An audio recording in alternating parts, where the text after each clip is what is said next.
Daia ambaye anahitajika katika asri hii, katika kipindi hiki, ni lazima atasalah, abebe silaha za mapambano. Na silaha ya mapambano kubwa sana hivi sasa ni kutumia mitandao hii.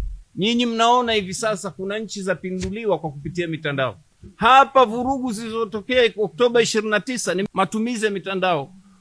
Waadui wa Uislamu, maadui wa nchi wametumia pesa nyingi sana kwa kupitia mitandao kutaka kuleta uvurugu na uvunjifu wa amani. Mwenyezi Mungu amenusuru, lakini kwa hakika vita ni vikali mno na mpaka sasa vinaendelea. Hivi sasa kwenye mitandao kumeshatokea baadhi ya vijana wanavaa maninja, wanaita haya, wameshatangaza eti wameanzisha kikundi cha uasi kupambana na serikali.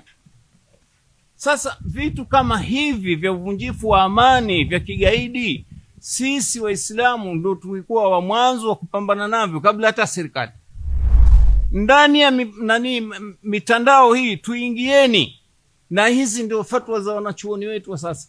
Marehemu Sheikh Muhammad Saleh Al-Uthaymeen ana kauli yake mashuhuri, anasema izhamu ahla al-batili fil internet, pambamaneni na watu wa batili katika mitandao.